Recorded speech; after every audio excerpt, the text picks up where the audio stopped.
kita mau menyanyikan lagu Garuda Pancasila terlebih dahulu. Silakan semuanya berdiri. Garuda Pancasila, aku pendukungmu, patriot proklamasi, sedia berkorban untukmu. Pancasila dasar negara, rakyat adil makmur sentosa, pribadi bangsaku.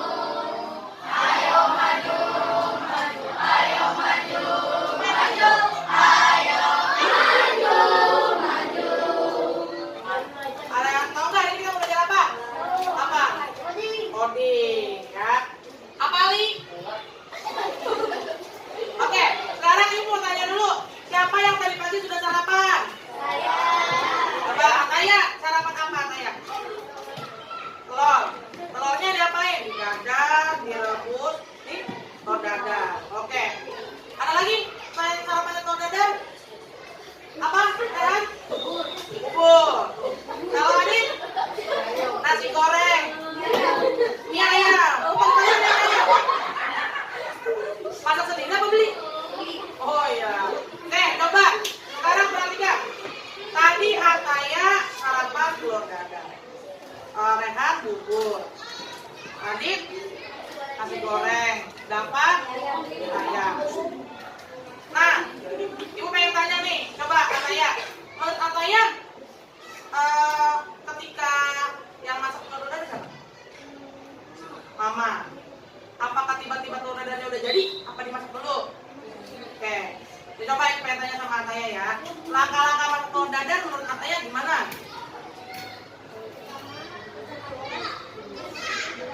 Oke, pecahkan telur, masukkan ke dalam gelas. Apalagi?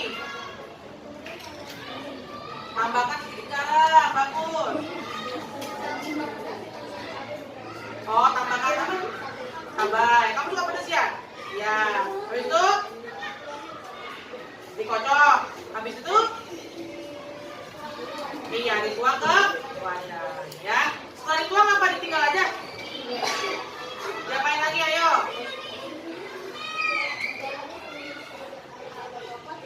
Iya, ditunggal ke tengah atas, setelah itu dibalik. Habis itu ngapain lagi? Tunggu sampai matang, baru angkat dan disajikan. Betul. Kita bisa tepuk tangan dulu Kak Ataya. Tadi yang Ataya sampaikan itu adalah salah satu cara berpikir algoritma ya. Algoritma itu apa? Berpikir secara berurutan, sistematis. Gak mungkin kan ketika mamanya Ataya baru pecahkan telur, terus tiba-tiba tuang ke wajan, habis itu langsung matang. Ada kan? Ada step by stepnya dulu. Tuang garam, lalu kasih cabai, dipotong dulu, betul nggak? Itu langkah-langkahnya harus dilakukan berurutan, ya. Nah, sebelum kita masuk ke materi hari ini, kita akan belajar mengenai apa sih itu coding, lalu cara berpikir coding itu seperti apa, ya. Nanti kita akan sama-sama belajar mengenai apa saja cara berpikir komputasional. Berpikir komputasional itu seperti kehidupan kita sehari-hari. Itu nanti akan dilakukan di kehidupan sehari-hari, ya. Oke. Jadi nanti hari ini kita mau kerja kelompok coding. Tadi Ibu sudah bagi kelompok ya. Satu kelompok ada 3 orang. Lalu setelah itu nanti ada juga tugas individunya, ya. Jadi ada 2 tugas hari ini. Tapi sebelum itu kita ya. Yuk semua berdiri lagi yuk. Kita tangan dulu.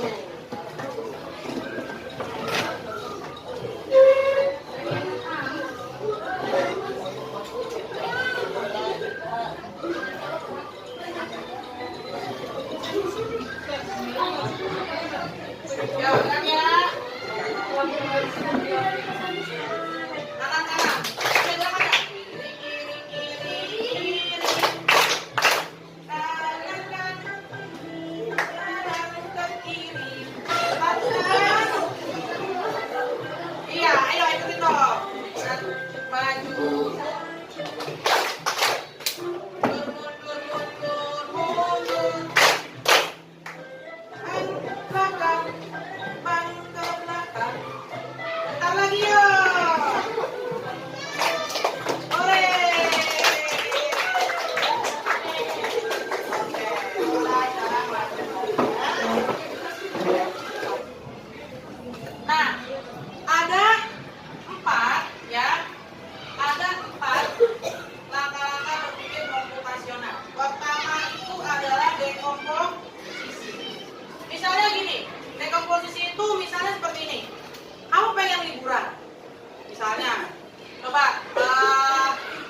Ya, kira-kira ada yang baju gajian nggak? Bagus, bagus. Sebelum kita mau ke pantai, kira-kira kita mau mikirin apa ya? Kita berpikir apa lagi? Apa Sania tadi? Oh ya, oh ya. Mau minta izin dulu ke orang tua. Apalagi kira-kira? Apa? Alat? Oh ya, peralatan mandi. Selain apa yang dibawa, kita juga mikirin, berpikir tentang tabir surya. Ya, itu kan semua yang dibawa. Apalagi kira-kira? Kita harus mikirin dulu. Yang pertama kita berpikir apa? Gimana sih cara kita nanti ke sana? Ya enggak? Naik pesawat terbang, naik apa? Bis, gitu ya. Atau mau naik ojol gitu. Itu kan kita pikirkan dulu. Benar nggak? Benar nggak? Lalu dilihat dulu dananya berapa ya? Butuh berapa ya? Betul tidak? Ya, itu adalah cara berpikir dekomposisi. Jadi memecahkan masalah. Ketika kita mau punya satu tujuan, oh tujuan aku mau ke pantai nih. Lalu kita berpikir apa saja sih yang diperlukan buat ke pantai? Barang-barang yang dibawa, makanan, peralatan mandi, tabir surya. Lalu gimana cara kesananya? Naik apa? Terus satu lagi kira-kira apa? Sama siapa? Ya enggak? Itu kan dipikirin kan? Ya, itu namanya berpikir dekomposisi. Ya. Lalu yang kedua adalah pengenalan pola. Pengenalan pola artinya sesuatu itu ada yang terjadi secara berulang-ulang. Misalnya apa? Jadwal pelajaran. Coba, ingat nggak Senin jadwal pelajaran apa? Salah satunya ada apa? IPAS. Oke. Hari Selasa ada apa lagi? Coba sejarah. PJOK. Nah, ketika Senin depan ada IPAS lagi nggak? Ada. Selasa depan ada PJOK lagi nggak? Itu terjadi secara berulang. Kita dinamakan pola. Ya. Jadi pola itu sesuatu yang terjadi berulang. Ya. Lalu yang ketiga. Yang ketiga adalah abstraksi. Abstraksi itu maksudnya gimana, Bu? Kita, misalnya gini. Misalnya, Dava lagi ke toko buku nih. Dava ke toko buku. Terus Dava mau mencari buku matematika. Dava jalan dong, ya nggak?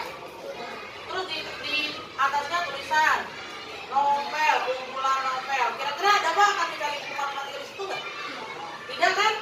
Ya, jadi kita hanya mengarah kepada tujuan tertentu. Terus Dava jalan lagi nih, nyari lagi. Terus di atasnya ada tulisan buku pelajaran SD. Nah, Dava akan menuju ke sana. Ya enggak? Nggak mungkin Dava nyari buku pelajaran tapi nyari buku novel, nyari di komik. Ya, jadi apa yang dicari kita tentukan dulu. Pilihannya ada di mana saja. Dan kita hanya ke tempat yang sesuai dengan apa yang kita mau. Itu ya, yang dinamakan abstraksi. Nah, yang keempat, seperti tadi contoh yang saya sudah sampaikan, algoritma.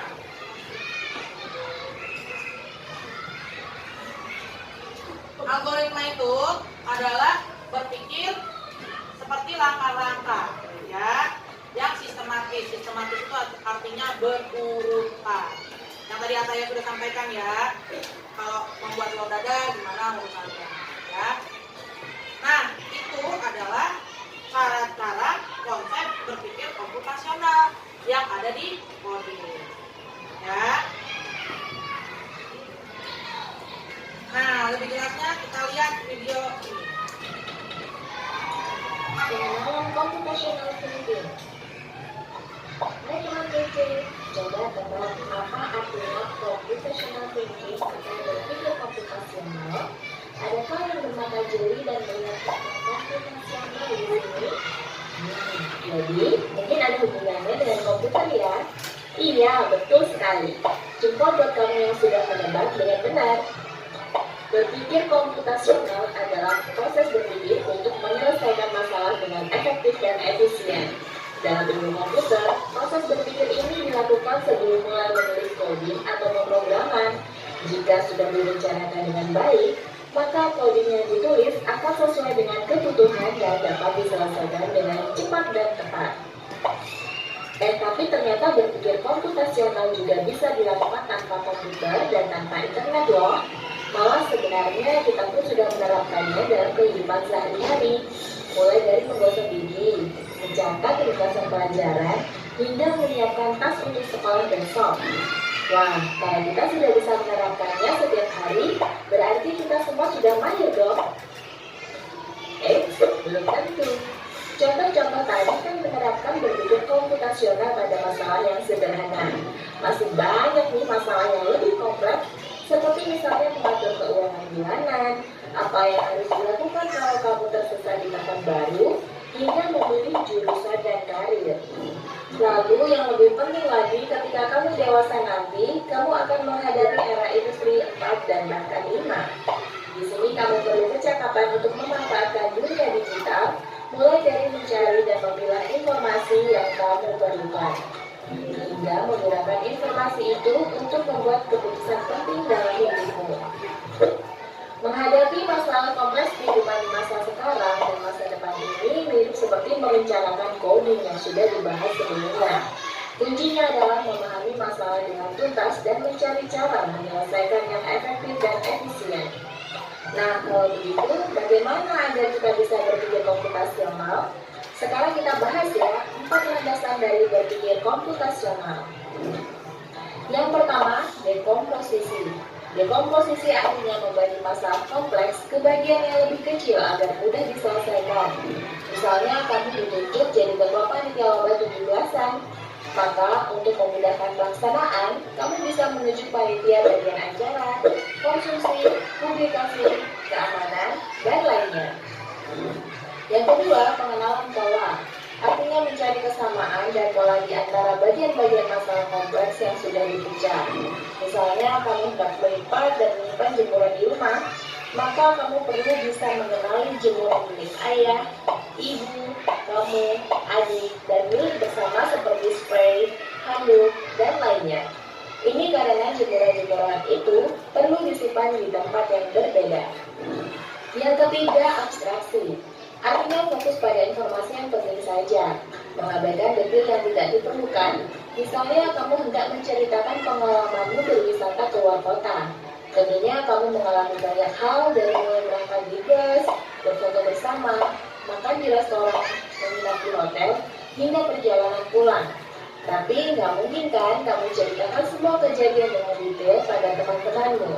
Pasti mereka bosan kalau kelamaan. Jadi kamu harus menyaring beberapa kejadian yang menarik saja untuk diceritakan pada teman. Yang terakhir, algoritma. Artinya membuat langkah-langkah penyelesaian atau membuat aturan yang diikuti untuk menyelesaikan masalah. Misalnya, kamu diberi daftar belanja di supermarket oleh ibu. Ada minyak goreng, telur, roti, sayur, dan kopi. Lalu kamu harus buru-buru karena ibu sudah mau memasak dengan minyak goreng itu. Nah, kalau seperti ini, satu cara yang efisien misalnya mulai dengan mengambil barang yang paling dekat dari pintu masuk, hingga terakhir yang paling dekat dengan kasir. Nah, itu dia 4 landasan berpikir komputasional yang perlu diterapkan untuk memecahkan masalah yang kompleks. Lalu berikutnya, apakah ada cara untuk mengasah kemampuan berpikir komputasional? Tentu ada. Selain bisa coba kamu terapkan ke masalah sehari-harimu, kamu bisa juga latihan soal untuk mengasahnya. Oke, itu ya. Jadi seperti yang tadi Ibu sampaikan, ada 4 cara berpikir komputasional. Pertama adalah tadi apa? Dekomposisi. Ya, yang kedua, pengenalan pola. Yang ketiga, abstraksi. Dan yang keempat baru algoritma. Ya, masing-masing itu selalu kamu terapkan dalam kehidupan kamu sehari-hari tanpa kamu sadari. Ya. Nah, sekarang kita akan bekerja dalam kelompok. Ibu akan membagikan LKPD-nya, tempat kerjanya.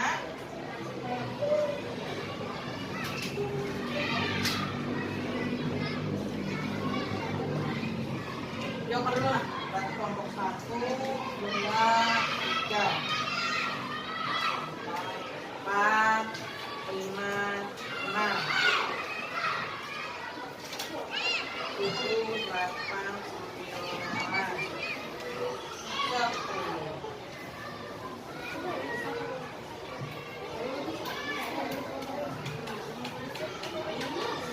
Oke, sekarang perhatikan. Perhatikan ya. Satu kelompok satu saja. Nanti kita kerja bareng-bareng. Kita bisa lihat. Nah, ceritanya di sini ada papan tulis jahat yang menguasai papan tulis buket. Bisa lihat depan dulu, ya. Nah, lalu kita harus menggunakan kode nih supaya papan tulis jahat itu pergi dari papan tulis buket ini supaya bisa dipakai lagi nanti. Nah, gimana cara kamu akan menyelesaikannya?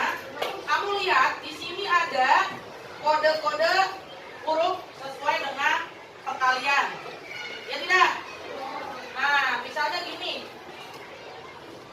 80. 80 itu hasil dari perkalian yang mana? Ayo, dicari. Seperti itu ya. Misalnya 80 itu, coba yuk mana? Ayo 80. Nah, apa ini? Nanti kamu tulis dulu. Seperti itu ya. Caranya supaya cepat adalah dibagi tugas. Jadi nggak cuma satu orang ya ngerjain. Oke, kasih waktu sekitar 5 menit. Silakan. Yo, main belakang. Bagi tugas. Ayo. Satu tadi Iya, ayo.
Ya, ternyata berarti supaya papan tulisnya pergi, ya, passwordnya adalah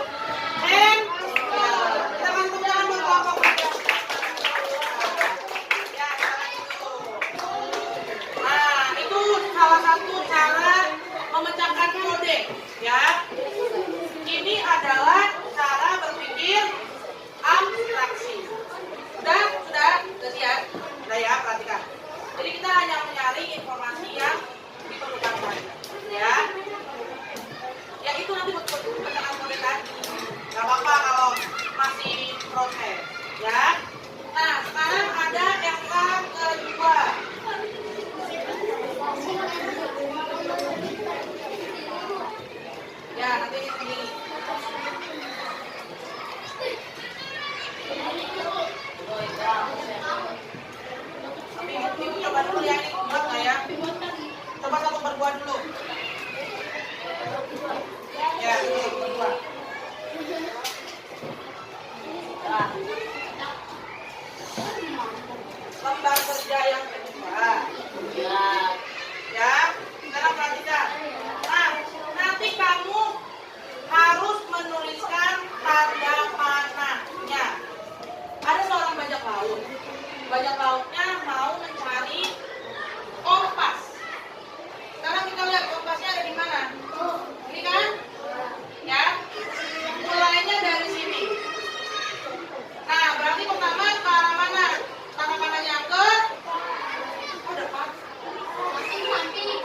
Boleh, ke depan boleh. Mau ke atas dulu. Ke atas, ke kanan.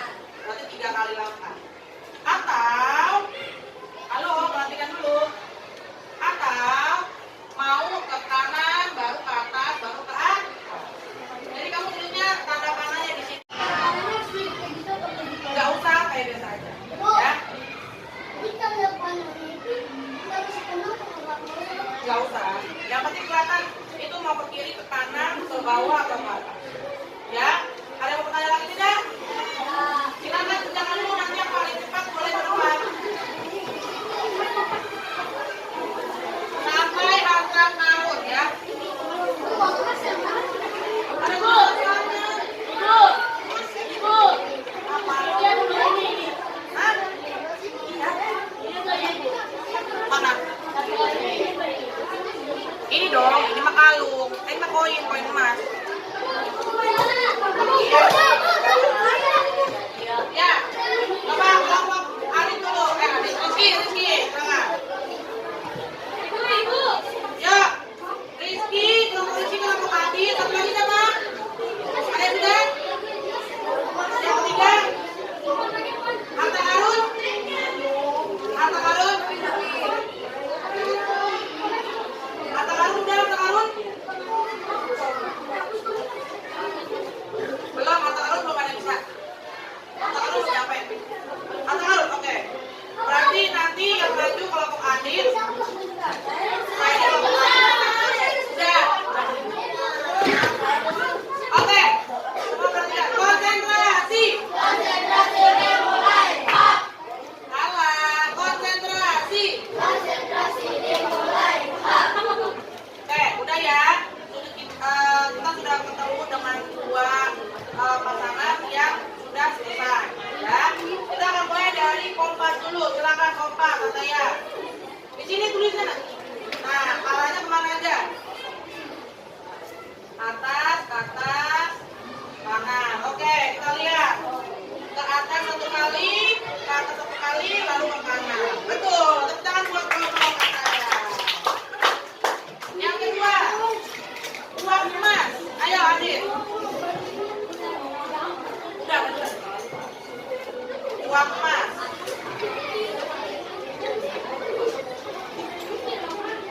Ya, silakan.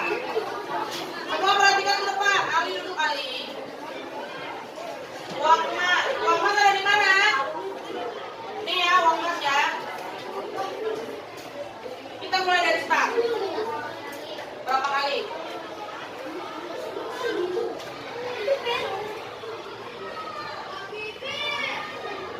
Oke, kita coba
pengenalan pola, algoritma, dekomposisi atau pola. Pola. Apa lagi selain pola? Ayo. Langkah-langkah. Berarti apa? Algoritma. Ya. Berarti hari ini kita sudah selesai untuk pembelajaran codingnya. Nah, jadi kalian harus tahu ya bahwa berpikir komputasional itu adalah dasar untuk menyelesaikan masalah. Ya, seperti tadi misalnya bajak lautnya mau mencari mata karung, harus kemana dulu nih? Ya, supaya tidak tersesat. Ya, sama seperti kamu merencanakan